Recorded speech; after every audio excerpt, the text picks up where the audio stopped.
Hi everyone, I'm Cheryl and welcome to the Sewing Room channel, and this is your tip of the week. Do you have a problem with some of your clothes not being long enough and you wish they were just a little bit longer? Maybe your sleeves aren't long enough, your pants, a skirt, a dress, no matter what it is. Well, there is one possible solution, and that is using something called bias tape hem tape. If I got that right, hem facing. So bias tape, hem facing. And let me show you how it works. Now, in order for it to really work for you, you have to have enough of fabric within the clothing to lengthen a little bit. So let's say this is your hem right now. It's folded over, and then you've got it stitched down. So what you would do in order to use this, you would remove your stitches and then open it up and press it flat. So this is the hem tape. It's got edges that are folded over on each side. So I've placed the hem tape at the edge of the fabric, and then I'm going to stitch right on that folded crease right in through here, which is about 1/4 of an inch. Then go to your ironing board and press it over this way, away from the fabric. Then when you go to hem it, you fold it over just a little bit and press it nice and flat, and then select a hem stitch, whether it's by hand or by sewing machine, up here. Now there's a lot more to lengthening your clothing, the other things that you need to be aware of when you do it. Some things are just real simple, very cut and dry, but sometimes there's these little funny angles that are in your clothing that you never noticed before. So I'm going to refer you to another tutorial of mine. It will be listed below your YouTube screen in the description section. So just look for something that says altering the length of your sleeves and pants, and there will be a video called Your Viewer Questions Answered.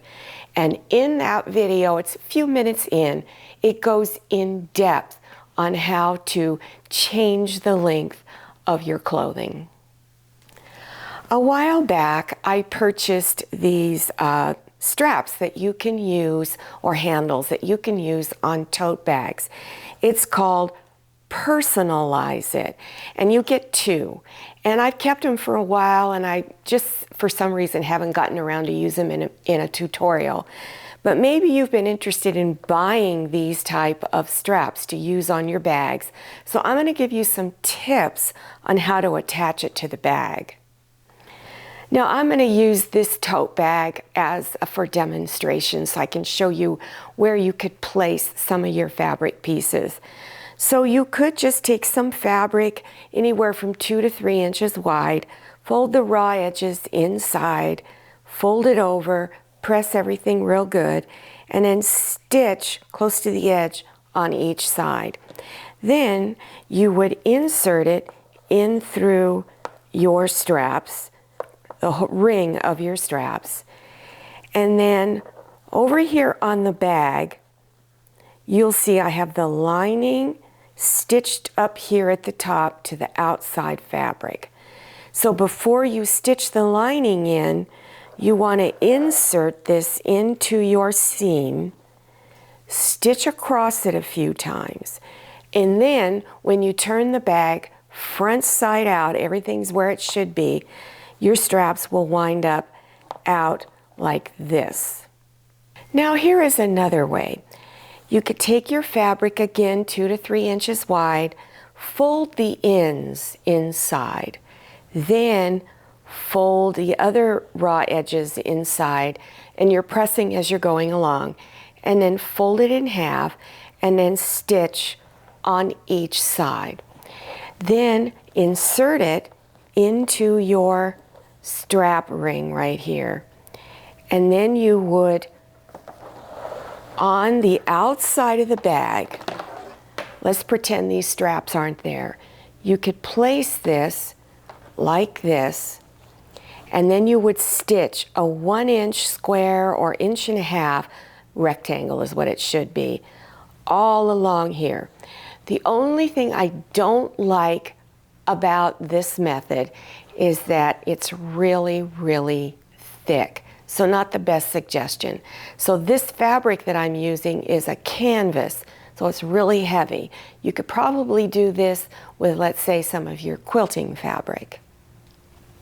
Now I'm going to show you my favorite method, and that is cutting fabric 3 inches wide. You need 2 pieces, 7 inches long, so 3 by 7. Bring the front side of your fabric together, and then you're going to cut out a curve in the center area here, and then it's kind of straight at each end. Then you're going to stitch about a 1/4 inch seam, but don't make it too wide because then you're going to have a problem. Then turn it front side out. Now it takes a while to work it through here, and I was able to do it, and I have a problem doing things like this, but I was able to do this one. Then turn the ends inside, and you're going to press everything, and then stitch the ends closed along here. So then let's say this is the bag, and up here is the top of the bag. So you would fold this end in half and insert it through the ring. Then fold it in half like this, place it up here. Now this is the side of the bag. I'm going to turn this so the camera can see it. So it's like this, and then you're going to stitch across here, down, across, and back up. Then stitch an X like this. And this by far is my favorite method. Some of you know who've been following me for a while knew that a couple of years ago I moved into a different house, so I have a different size sewing room. It's very, very large. And as we were moving everything in, I thought I could get it all put away really quick. But even after 2 years, it's still not completely organized. And one of my problem areas that I just fixed was organizing all of these patterns. Now this is just a few of them. I had a lot. So they were all shoved in on a shelf. Just nothing was in any order. It was just a mess. So I took everything out and put it all into piles, like all the jackets in one, blouses in another, pants, skirts, so forth, children, everything. And then I organized it to go up on the shelf in this manner. These are little cardboard sheets. Now, these shelves are really short. They're not very tall. So they're going to go in this way, like this. And so they were a little too tall. So what I did was, I'm going to cut 1 inch of it off, and I'm using old rotary cutter blade. Don't use new ones to do this. And I cut this much off, and so it's able to fit on the shelf. Then on this side, I wrote in large letters what it was. And so then it slid into the shelf like this, and all the patterns that were pants went behind it. So let's take a look at it. I just love what I did because now I can actually find what I want. When I went to look for a particular pattern, it took me forever. So I was really glad that I did this. Well, I hope I gave you some useful tips that you can use. Now, if you're interested in other tips of the week, I have a lot of them. So you want to scroll down to the description section. Click on the words show more or the little down arrow, and it will expand open and you will see all kinds of links down there. I'll also have links to some beginner sewing projects. And don't forget about that tutorial, Your Viewer Questions Answered, where you get a lot more information about altering the length of your sleeves, pants, skirts, dresses, whatever. Well, don't forget to follow me on Instagram and check out my Facebook page. Thank you so much for watching. I'll see you next time, and happy sewing.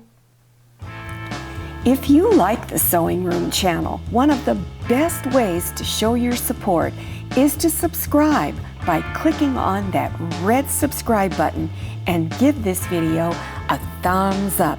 And don't forget to click on share to share this video with your friends. And make sure you click on the bell so you'll receive notifications for all my new videos. I'm Cheryl, this is Manny, and this is Scotty. See you next time.